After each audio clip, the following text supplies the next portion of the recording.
Here now is Kurt Volker, former ambassador to NATO, former U.S. special representative for Ukraine negotiations. Ambassador Volker, this was, like something out of a spy novel, I suppose, but a scooter bomb. What do you make of this and the significance of this guy? Yeah, very interesting, very innovative.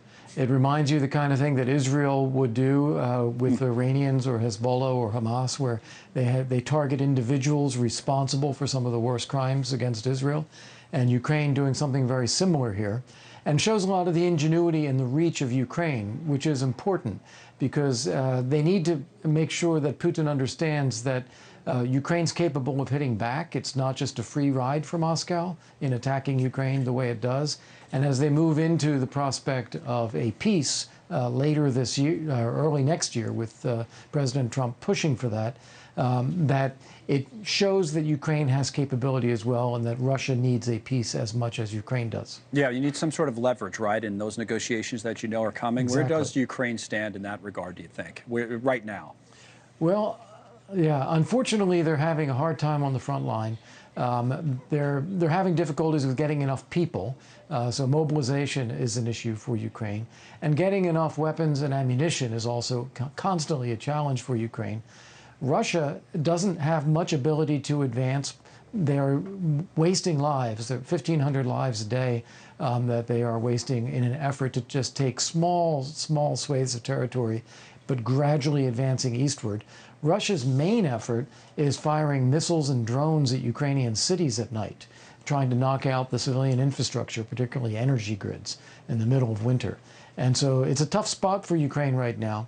But Russia is also demonstrating they have a lot of difficulties, both militarily and economically, and they want to establish, Russia wants to establish some position of strength as well, going into the possibility of peace negotiations next year. And, Zelensky on the Ukrainian side knows he's dealing with a different dynamic in terms of allies with President Trump versus President Biden. And, let me play a clip of what the president-elect had to say at that Mar-a-Lago news conference yesterday when he just said it was stupid, right, to allow Ukraine to fire U.S. weapons into Russia, which, of course, have been authorized by President Biden, the weapons. Here's Trump.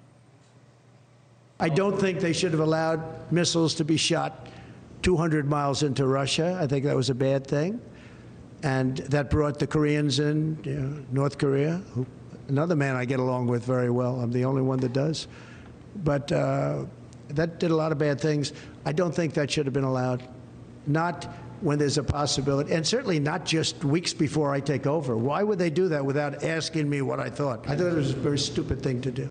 Stupid thing to do. All right, Ambassador Volker, your thoughts here on the Trump dynamic and all this? A couple of things. Well, I disagree with President Trump on this being a stupid decision. What I think was stupid was imposing the limit to begin with.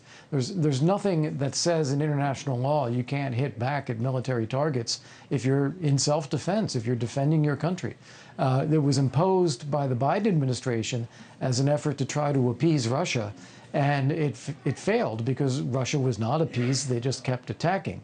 I do agree with President Trump. There should have been consultations between the Biden administration and the incoming administration, and they could have explained that this is the case. And then the sequencing there that he mentioned, North Korean troops came in first, and it was in response to that the Biden administration lifted these self-imposed restrictions on the range.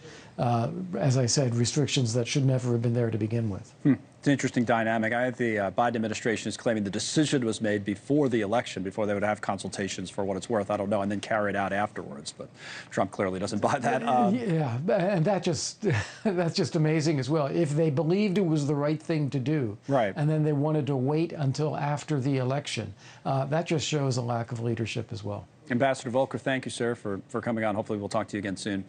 The ambassador joining us today. Thanks so much for watching. Just go to joinnn.com to find NewsNation on your television provider. And don't forget to click the red subscribe button below to get more of NewsNation's fact-driven, unbiased coverage.